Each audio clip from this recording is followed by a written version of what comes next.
मौद्रिक नीति में ही हम देखते हैं अभी लिक्विडिटी ट्रैप, तरलता संजाल। ये क्या होता है?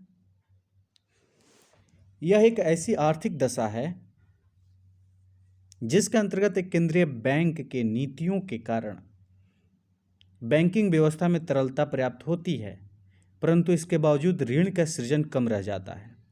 अतः तरलता बैंकिंग व्यवस्था में ही फंसी रह जाती है। यह एक ऐसी दशा बन जाती है कि नीतियां अनुकूल रहे, नीतियां अनुकूल है, बैंकों के पास पैसे भी पर्याप्त हैं, आरबीआई भी नीतियों और मौद्रिक नीतियों में परिवर्तन कर रही है, फिर भी ऋण का सृजन नहीं हो पाता है।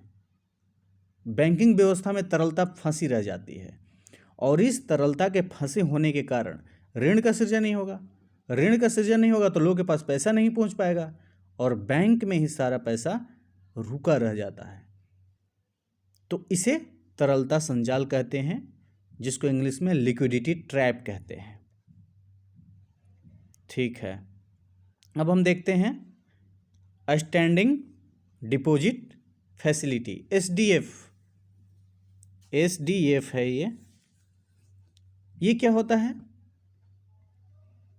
Standing deposit facility, SDF shortcut में इसको कहते हैं।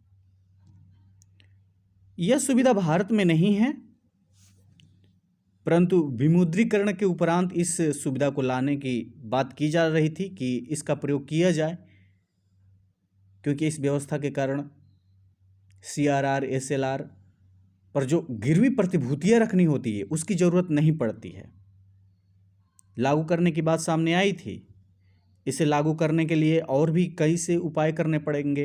इसे लागू करने के लिए आरबीआई संशोधन अधिनियम में संशोधन की आवश्यकता पड़ेगी, जिसके लिए सरकार को विशेष बहुमत की जरूरत पड़ेगी। संविधान में संशोधन करना पड़ेगा इसके। तो ये समस्याएं थी। यह व्यवस्था होती क्या है ये देखते हैं। इस व्यवस्था के अंतर्गत एक केंद्रीय बैंक रिवर्स रेपो दर से भी कम दर पर बैंकों को ऋण प्राप्त कर सकती है एवं रेपो रेट से भी कम दर पर बैंकों को ऋण उपलब्ध कर सकती है। रिवर्स रेपो रेट मैंने बताया था कितना है, 3.35%। वो इस रेट से भी कम दर पर लोन उपलब्ध करवाया जा सकता है और रेपो रेट 4% है।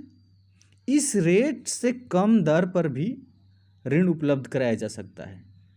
आरबीआई और वाणिज्यिक बैंकों के बीच के संबंध की बात है ये। और हाँ, इसमें यह भी देखा जाता है कि इस पूरी व्यवस्था में ऋण लेने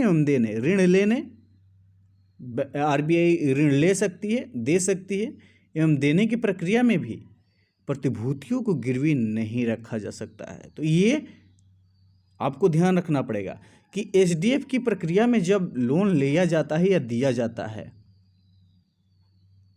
तब हम क्या करते हैं, सरकारी प्रतिभूतियों को, सिक्योरिटीज को गिरवी नहीं रखा जाता है। ये ध्यान रखना होगा। आगे हम मौद्रिक नीति समिति को पढ़ाएंगे, एमपीसी। ये एग्जाम के लिए बहुत महत्वपूर्ण हो जाता है। हम उम्मीद करते हैं कि आप लाइक, सब्सक्राइब और शेयर करें। Thank you very much.